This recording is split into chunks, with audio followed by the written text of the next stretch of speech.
આજની ધર્મકથા. પ્રણામ. સમ્રાટ અશોકની પાસે એમના જ પુત્ર કુણાલ, એ કુણાલની પોતાના પુત્ર સંપ્રતિ માટે રાજ્યની માંગણીનો પ્રસંગ. ગઈકાલ સુધી આપણે જોયું કે સૂરદાસ બની અને યુવરાજ કુણાલ નગરીની અંદરમાં આવી અને સૌને ઘેલું લગાડે છે. અધ્યાત્મનું, ભક્તિનું, સંગીતનું. અને એ વાત વધતી વધતી છેક સમ્રાટ અશોક સુધી આવી. રાજમહેલમાંથી આમંત્રણ ગયું અને સૂરદાસ ત્યાં આવ્યા. એવું સંગીત, એવા ગીતો, એવા ભજનો કે અશોક મંત્રમુગ્ધ થઈ ગયા. અને મંત્રમુગ્ધ થઈ ગયેલા એવા અશોકે સહસા એને એવું જણાવ્યું કે તું જે માંગે એ આપવાની મારી તૈયારી. એમને ખબર પણ નથી કે આ કોણ છે, પણ એમણે સાંભળ્યું હતું કે આ જે પણ વ્યક્તિ છે તે કોઈની આગળથી કંઈ લેતા જ નથી. એટલે કંઈ બહુ વિશેષ એવી કલ્પના ન હોય, એવી ધારણા ન હોય કે શું માંગશે અને શું નહીં. અને અચાનક જ કાકીણી રત્નની માંગણી, કાકીણીની માંગણી. નગરજનોની અંદરમાં કેટલેક અંશે વિષાદ પણ જન્મ્યો કે આ રાજા હવે બહુ મોટી ભૂલ કરીને બેસી ગયા લાગે છે વચન આપીને. મંત્રીઓ વગેરે પણ રાજાને સમજાવ્યું કે આ કાકીણી એટલે કોઈ રત્ન નથી, કાકીણી એ તો કોઈ આખા રાજ્યની વાત છે. આપ જેનું સમ્રાટપણું ભોગવી રહ્યા છો તે આખું ને આખું રાજ્ય. અને ત્યારે સમ્રાટ અશોકને આશ્ચર્ય થાય છે કે એક અંધ વ્યક્તિ કઈ રીતે આવું કરે અને કેમ કરે. એને શું નિસ્બત હોય રાજ્યના વહીવટ સાથે, સંચાલન સાથે. અને પોતે સ્ફોટ કરવા માટે, રહસ્ય સ્ફોટ કરવા માટે વિનંતી કરે છે. અને ત્યારે કુણાલ કેટલીક પંક્તિઓ બોલે છે. એ જે પંક્તિઓ હતી એ હતી આ પ્રમાણે: પ્રબળ પ્રતાપી નરપતિ, મૌર્ય વંશના આદ્ય પુરુષ રાજે, ચંદ્રગુપ્ત પૃથ્વીપતિ, બિંદુસાર પછી અશોક શ્રી ગાજે. પિતૃ આજ્ઞાને માન આપી, લોચન અર્પણ કીધ અનુરાગે, તે કુણાલ આજે આવી, પિતા પાસે કાકીણી માંગે. આવી ગૂઢ સૂચક, આ તો આપણે ગુજરાતીમાં છે એટલે આપણને સમજાઈ જાય છે, એ કંઈ ગુજરાતીમાં નહોતા બોલ્યા, પણ એક ગૂઢ ભાષાવાળી એવી આ પંક્તિ બોલે છે. અને એવી રીતે એ સંભળાવી કે સાંભળતા જ સમ્રાટ સાથે સભાજનોના ચક્ષુઓ પણ અશ્રુથી ભીંજાયા. અને એ વહેતા અશ્રુપ્રભા વચ્ચે રડતા રડતા અશોકે પૂછ્યું કે કોણ? વાલો અંધ રાજપુત્ર કુણાલ, શું તને આવી દુઃખદ પરિસ્થિતિએ તારો પિતા જોઈ રહ્યો છે? કારણ કે માંગણી કરવી એ સૌથી છેલ્લી કક્ષામાં આવે.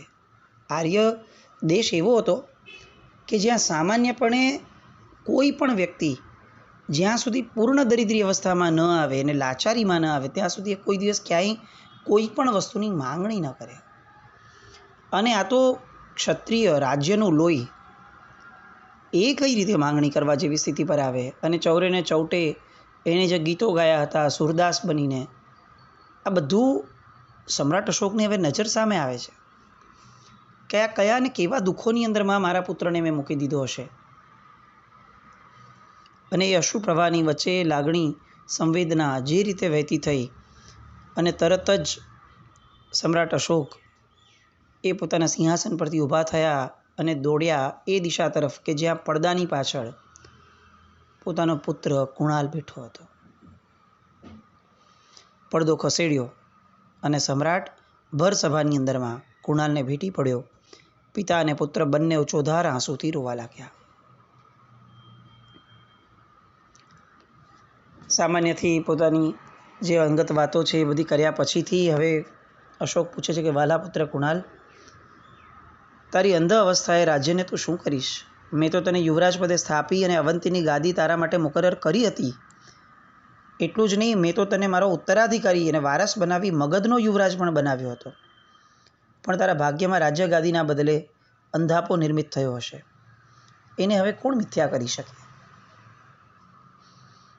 કુણાલ કહે છે કે પૂજ્ય પિતાશ્રી, આપ જે વસ્તુ સમજાવવા માંગો છો એ હું સારી રીતે સમજું છું, પણ મારે ત્યાં એક બાળ શિશુ જન્મ્યો છે, સંપ્રતિ. એ સંપ્રતિના માટે હું કાકિણીની ભિક્ષા માંગુ છું, અને હું રાજ્યપુત્રના યોગ્ય હક દાવા અર્થે જ અંધ ભિક્ષુક બન્યો છું. મને આશા છે કે મૌર્ય સમ્રાટ પોતાના વચનને બરોબર પાળશે. આખી રાજ્યસભા કુણાલને ત્યાં ગાદી વારસનો જન્મ થયો છે સાંભળી આનંદ સાથે આશ્ચર્ય પામે છે, અને દરેકને હવે એ ખ્યાલમાં આવવા લાગ્યું કે અત્યારે જે યુવરાજ પદે દશરથને સ્થાપ્યા છે એના કરતાં કુણાલ અતિશય યોગ્ય છે, અને જો કુણાલ આટલા યોગ્ય હોય તો એનો પુત્ર તો ચોક્કસ સુયોગ્ય હશે જ. એમાં પણ જે રીતે સમાગમ એણે કરાવ્યો છે, અધ્યાત્મના પદો એમણે છેલ્લા ઘણા દિવસોથી ગાયા હતા, અને પ્રજાને પોતાના કંઠની સાથે, પોતાના સિતારવાદનની સાથે જે પોતાની સમજણ છે એ સમજણની જે વહેંચણી કરી હતી, એના દ્વારા હવે રાજ્યસભાની જે પ્રજા છે એ કુણાલ તરફી થવા લાગી. અહીંયા એક વસ્તુ ખાસ આપણે ધ્યાનમાં રાખવા જેવી છે. કુણાલ ચુસ્તપણે જૈન ધર્મી હતા. એની પત્ની શરદબાળા, એની સાથે એના સહવાસના કારણે કુણાલ પૂર્ણપણે પરમાત્માની આજ્ઞા વગેરેની અંદરમાં એ સંમિલિત થયા હતા પોતાના જીવનમાં. એટલે આ રાજ્યની અંદરમાં જ્યારે જે અધ્યાત્મ એમણે પીરસ્યું હશે, પદો વગેરે, એ પૂર્ણપણે જૈન ધર્મ સાપેક્ષ જ હશે એવું માનવામાં કોઈ જ કરતાં કોઈ જ બાદ નથી દેખાતો. અને જો આપણે આવું માનીએ કે એ પ્રજાને આ બહુ જ પસંદ આવ્યું હતું, તો એનો અર્થ એ માનવો જ પડે કે પ્રજાની અંદરમાં જૈન ધર્મ બહુ જ લોકપ્રિય હશે, તો જ લોકો સમજી શક્યા હશે, તો જ લોકોને પસંદ આવ્યું હશે, અને તો જ લોકો કુણાલના પક્ષમાં અત્યારે ઊભા રહ્યા હશે. મૌર્ય વંશની કીર્તિને અમર કરી દે એવી વાતો જેના મુખેથી સાંભળી છે એવા કુણાલને આખી પ્રજા હવે બિરદાવવા લાગી કે ના, ખરેખર જો એના ઘરે પુત્રનો જન્મ થયો હોય ગાદી વારસનો, તો સત્તા એને સોંપવી જ જોઈએ. બધાએ સભા ચાલુ હતી અને મંત્રી અને અમલદારો બધાએ રાજા પાસેથી સમય માંગ્યો. અંદરના કક્ષની અંદરમાં બધા ભેગા થયા. રાજ્યસભા બહાર બેઠી છે પ્રજા, અને અંદર આ મિટિંગ થાય છે, અને એકત્રિત થયા પછી બધા જ નિર્ણય કરે છે કે વાત તો સાચી જ છે. મૌર્યવંશી સમ્રાટ અશોક આ જ રાજ્યસભામાં સૂરદાસને આપેલા વચન પ્રમાણે રાજ્યપુત્ર કુણાલના પુત્ર સંપ્રતિને મગધનું યુવરાજ પદ અર્પણ કરે છે. એટલું જ નહીં, પણ મહારાજા અશોક પ્રસન્ન ચિત્તે રાજ્યપુત્ર કુણાલને થયેલ અંધાપાનો અન્યાય દૂર કરવા અવંતીની રાજ્યગાદી પર તેના પુત્ર સંપ્રતિને સ્થાપિત કરવા વચન આપે છે.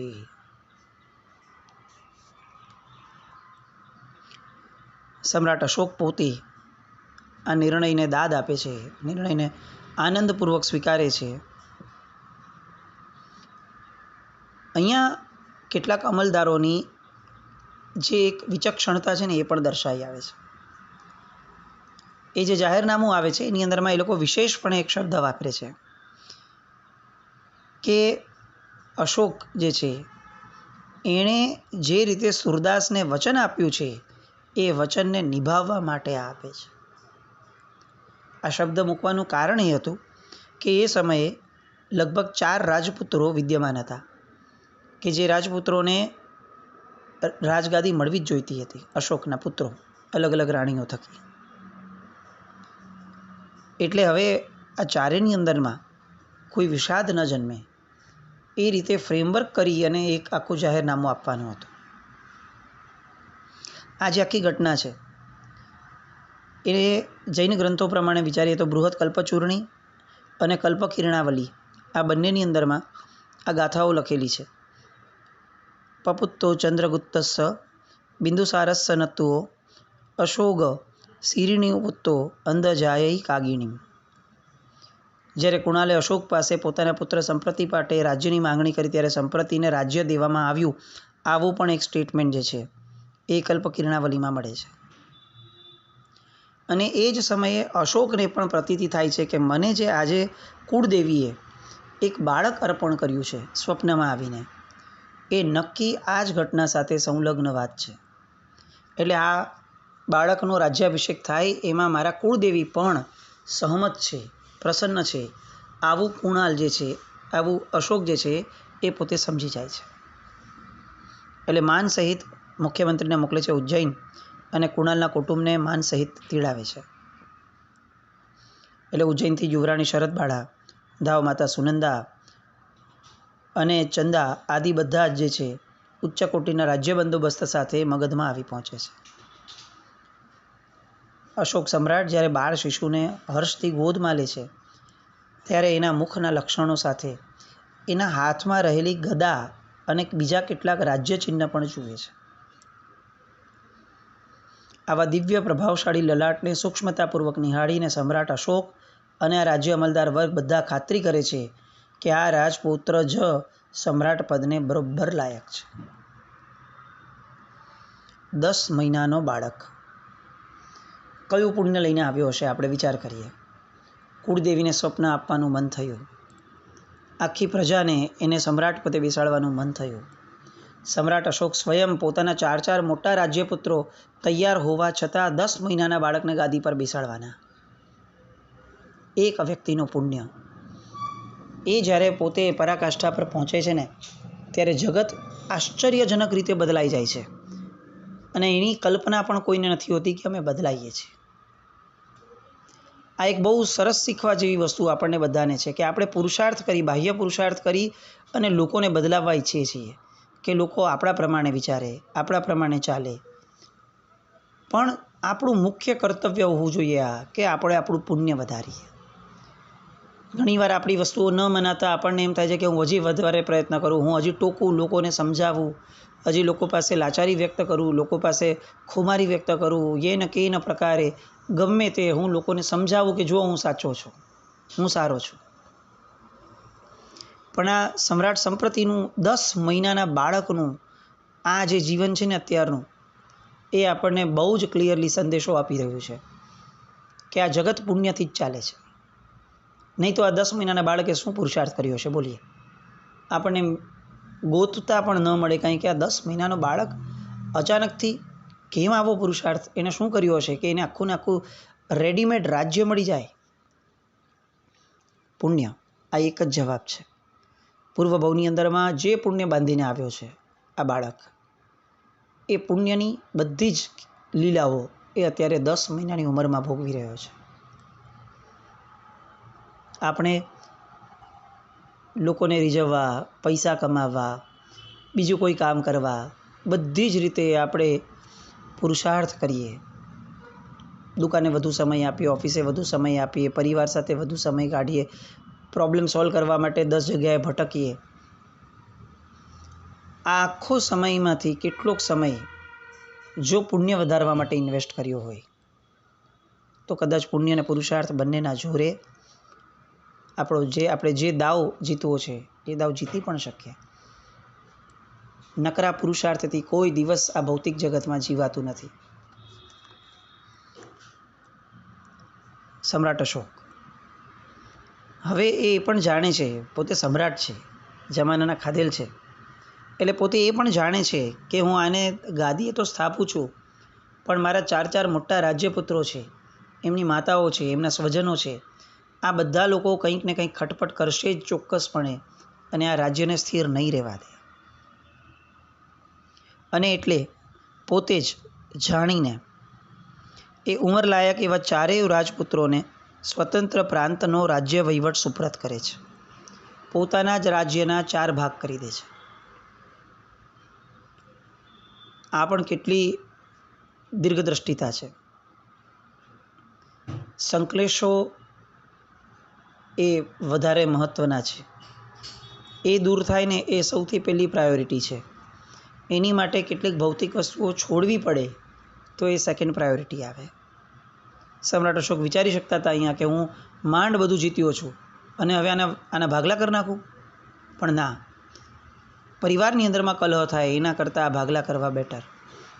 અને પોતે નિર્ણય લઈને 4 ભાગ કરે છે. એમાંથી પહેલો ભાગ જે છે પંજાબ અને તક્ષશિલાનો, એટલે કે પશ્ચિમોત્તર પ્રદેશ, જેનું મુખ્ય શહેર હતું તક્ષશિલા. આ તક્ષશિલાની અંદરમાં ભારતની વિદ્યાપીઠો વગેરે આવેલી હતી. અર્થશાસ્ત્રી ચાણક્ય, પંડિત પાણીની, સંસ્કૃતના પંડિત વરરુચિ, આ બધા લોકો જે જ્યાંથી વિદ્યાદાન પામી અને બહાર નીકળ્યા હતા એ તક્ષશિલાની વિદ્યાપીઠ એ મગધ સામ્રાજ્યમાં આવી હતી, જ્યાંથી પાલી, માગધી, સંસ્કૃત ભાષા બધાને લિપિબદ્ધ કરાઈ હતી. એ આખી જે ભૂમિ છે એ ભૂમિ તક્ષશિલા, એનું રાજ્ય એક અલગ કરી અને એક પોતાના વીરપુત્રને એમણે ત્યાં નિમણૂક કરી. પંજાબ વગેરે બધી જગ્યાઓએ, ઘણી જગ્યાઓએ બળવા પણ થતા હતા અવારનવાર, એટલે પોતાના એક વીરપુત્રને એમણે ત્યાં નિમણૂક કરી અને એ ભાગ એને સોંપ્યો. બીજો ભાગ વહેંચ્યો એને સુવર્ણગિરી એટલે મૈસૂર. દક્ષિણમાં ચૌલા, પાંડ્યા આદિ 5 નાના નાના રાજ્યોની વિદ્યમાનતા હતી. આ બધા લોકો ખંડિયા અથવા મિત્ર રાજ્યોની ગણતરીમાં આવતા હતા. એટલે દક્ષિણ પ્રાંત મગધ પાટલીપુત્રથી અતિશય દૂર હોવાના કારણે એ પ્રાંતની વ્યવસ્થા માટે એક શક્તિશાળી રાજ્યપુત્રના અમલની જરૂર હતી. એટલે એણે એ આખો ભાગ પોતાના બીજા વીરપુત્રને એને સોંપ્યો કે દક્ષિણનો જે મહીસૂરનો પાર્ટ છે, એકચ્યુઅલી આપણે જેને મૈસૂર કહીએ છીએ એ ઓરિજિનલી મહીસૂર શબ્દ હતો અને આપણી ભાષામાં એનું નામ વિચારીએ તો સુવર્ણગિરી એ એનું નામ હતું. ત્રીજો ભાગ પાડે છે કલિંગ રાજ્યનો, એવું રાજ્ય કે જે ભયંકર ખુવારીના યોગ્ય પ્રાપ્ત થયું હતું, જેને જીત્યા પછીથી અશોક સમ્રાટનું આખું ને આખું જીવન બદલાઈ ગયું હતું, જેની રાજધાની હતી કનકપુર નગર. એ કનકપુર નગરમાં પણ એક બાહોશ રાજ્યપુત્રની જરૂર હતી, કારણ કે કલિંગ વારંવાર વિદ્રોહ કરતું હતું અને એ એવી જંગલી અને પહાડી જાતિઓવાળું હતું કે ત્યાં એવા વ્યક્તિની જરૂર હોય કે જે પૂર્ણપણે શક્તિશાળી હોય. એટલે એક રાજપુત્રને એ કનકપુર નગર એ જે છે એ સોંપે છે. અને ચોથો ભાગ સમ્રાટ અશોક કરે છે સૌરાષ્ટ્રનો, પશ્ચિમ ઉત્તર પ્રદેશની અંદરમાં કાઠિયાવાડ, ગિરનાર નજીકની જૂનાગઢની સરહદ સુધીના ઉત્તર પશ્ચિમોત્તર પ્રાંતના આ બધા પ્રદેશો, એ બધા કુનેહભરી જે આખી મગધની દિશાઓ હતી રાજ્યની, ત્યાં પણ એમને એક રાજવી તરીકે એક કુટુંબ કલહ નાબૂદ કરી અને પાયા મજબૂત કરનાર એક રાજપુત્ર જોઈતો હતો. તે એક રાજપુત્ર એમને ત્યાં સ્થાપ્યો. આ આખી ઘટના છે ઈસવીસન પૂર્વે 257ની. આ 257માં મગધની સીમા ટોટલ કેટલી હતી એની આખી વાત આવે છે કે એની ઉત્તર પૂર્વની જે સીમા હતી એ પુરી જિલ્લાના ભુવનેશ્વર ગામ નજીકના 7 માઇલ સુધી આવેલી હતી. એટલે અત્યારે જ્યાં ભુવનેશ્વર છે ત્યાંથી 7 માઇલ સુધીનો રસ્તો જાય એ દિશામાં, ત્યાં સુધી મગધની સીમા હતી. એની ઉત્તર પૂર્વની સીમા જે હતી એ આ ભુવનેશ્વરના ગામની હતી, ધૌલી નજીક. પછી દક્ષિણની સીમા કઈ? તો કે મદ્રાસના ગંજાર જિલ્લામાં જૌગઢ નામના ગામની નજીકમાં આવેલી હતી. આ જૌગઢ અને કલિંગ રાજ્યોના અંતર્ગત ગામો હતા. આ દક્ષિણ પૂર્વનો ભાગ, દક્ષિણની સીમા. પૂર્વની સીમા ક્યાં હતો કે દહેરાદૂન જિલ્લાની અંદરમાં કાલસીનું જે ગામ અત્યારે છે, કાલસી નામે, એ ગામ ત્યાં સુધી યમુના નદી હિમાલયની તળેટીથી બહાર પડે ત્યાં એની જે સરહદ હતી એ એની પૂર્વની સીમા હતી. અને બીજી સરહદની સીમા પેશાવર જિલ્લો જે અત્યારે છે ત્યાંથી 40 માઇલ ઉત્તર પૂર્વ તરફ શાહબાદા ગાઢ સુધી એની આવેલી હતી, અશોકની. આ બાજુ પશ્ચિમોત્તર પ્રદેશની અંદરમાં કાઠિયાવાડના જૂનાગઢ નજીક મગધની સીમા આવી હતી. આ બાજુ સોપારા ગામ એટલે કે મુંબઈ છે ત્યાંથી 30 માઇલ દૂર નાલા સોપારા જે ગામ છે અત્યારનું, ત્યાં સુધી મગધની સીમા આવી હતી. એટલે થાણાના કોકણપટ ઉપર મગધનું સામ્રાજ્ય હતું એવું માની શકાય. આ બાજુ મૈસૂરના સિદ્ધપુર, રામેશ્વર, બ્રહ્મગીરી એ બધા સ્થાન પર પણ મગધનું સામ્રાજ્ય. અને દક્ષિણમાં ગોદાવરી અને કૃષ્ણા નદીની વચ્ચેનો જે આંધ્ર પ્રાંત હતો એ પણ એ મગધની સીમામાં આવતો હતો. આ મૌર્યકાળની અંદરમાં સૌથી વધુ શક્તિશાળી હરીફ તરીકે જો મૌર્ય સમ્રાટને કોઈ મળ્યા હતા તો એ આંધ્રની પ્રજાતિ હતી. એમણે મૌર્ય વંશ પછીથી સેકન્ડ હાઈએસ્ટ સત્તા જો ભારત વર્ષમાં કોઈની હતી તો એ આંધ્ર લોકોની હતી. અને પ્રાચીન ઇતિહાસકારો કથન જે મૂકે છે એ પ્રમાણે મુખ્ય જે પણ શહેરો હતા તેની અંદરમાં જૈન સાધુ સંપ્રદાય અને જૈન ધર્મીઓ એની ઉપર આ આંધ્રવાળાઓએ બહુ જ અત્યાચારો કરવામાં આવ્યા હતા. એ બધાને પણ મૌર્ય સમ્રાટે જીત્યા અને ત્યાં પણ જૈન ધર્મી ઉપર જે ક્રૂરતા આચરાતી હતી એ બંધ કરાવી હતી સમ્રાટ અશોકે. આ રીતે મહારાજા અશોકે 10 જ માસના બાળ શિશુ સંપ્રતિને અવંતીપતિ તરીકે અને મગધ સમ્રાટના યુવરાજ તરીકે તિલક કરી મગધ સામ્રાજ્યનો ભાવિ સમ્રાટ બનાવ્યો. અને આ ઐતિહાસિક બનાવ ઈસવીસન પૂર્વે 257 એટલે કે વર્ધમાન સ્વામી ભગવાનના નિર્વાણ પછી 271 વર્ષે બન્યો હતો. અને આખા અવંતી ઉપર સંપ્રતિની આણ ફેરવવામાં આવી. હવે આ સંપ્રતિ વચ્ચે એક પ્રશ્ન આવ્યો હતો કે આર્ય ચાણક્ય આદિ જે હતા એ લોકો બ્રાહ્મણ પુત્ર હતા. એ પછીથી જૈન ધર્મમાં કઈ રીતે એ લોકો રદ થયા? ઇવન ચંદ્રગુપ્ત હતા ત્યારે કયા જૈનાચાર્ય હતા કે જેના આશ્રયે આ લોકો ધર્મ પામ્યા? તો એ જે આખી યુગપ્રદાનની પટ્ટાવલી છે એ પટ્ટાવલી અને સમ્રાટ અશોક અને સમ્રાટ સંપ્રતિ ત્યાં સુધી આ યુગ પ્રધાન પટ્ટાવલી કઈ રીતે આવે છે, કયા કયા રાજાઓ કયા કયા આચાર્ય ભગવંતને આશ્રય રહી અને સમજણ મેળવતા હતા, દિશા મેળવતા હતા, એ બધી વાત આવતીકાલ પર રાખીએ. જીના આજ્ઞાવૃત્તિ.